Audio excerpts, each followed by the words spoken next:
যেখানে আমরা নারীরা স্বাধীনভাবে রাস্তায় চলাচল করতে পারবো, যেখানে আমাদের কোনো ধর্ষণের ভয় বা ইপটিজিংয়ের ভয় থাকবে না, আমরা নিরাপদে থাকতে পারবো, এমন একটা বাংলাদেশে আশা আমরা করি। সুস্থ স্বাভাবিক সবাই যাতে মিলেমিশে শান্তিতে থাকতে পারি, দ্রব্যমূল্য সহনীয় পর্যায়ে থাকে, বেকারত্ব কমে, শিক্ষার সুব্যবস্থা হয়, চিকিৎসার সুব্যবস্থা হয়, এইটাই চাই। সন্ত্রাসবাদ মুক্ত চাই, এটি আর দেশটা যাতে ভালোভাবে চলে, নিয়ন্ত্রণে বাজার যাতে নিয়ন্ত্রণ চলে। আমাদের রাজবাড়িতে যদি দৌলতদিয়া পাটুরিয়া পদ্মা সেতুটা হয় তাহলে এই অঞ্চলে শিল্পাঞ্চল হবে, ব্যাপক উন্নয়ন হবে, অনেক শ্রমিক কাজ করতে পারবে। বাংলাদেশ বাংলাদেশই হবে, অন্য দেশের কোনো তাবেদারি থাকবে না এবং অবশ্যই সন্ত্রাস চাঁদাবাজি এগুলোই আসলে মুক্ত থাকতে হবে।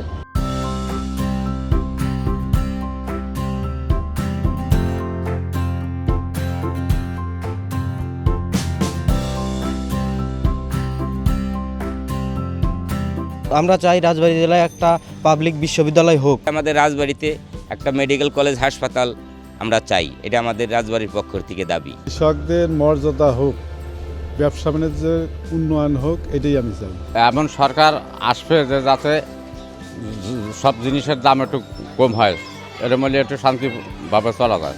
সরকার হিসাবে যেই আসুক তারা যেন মুসলমানদের উপরে যেন কোনো সেরকম সমস্যা না হয়, ইসলাম ধর্মের প্রতি যেন কোনো আঘাত না আসে, এটা নিশ্চিত করা। আমরা শান্তিতে থাকতে চাই, আমরা সন্ত্রাস চাই না, আমরা অশান্তি চাই না।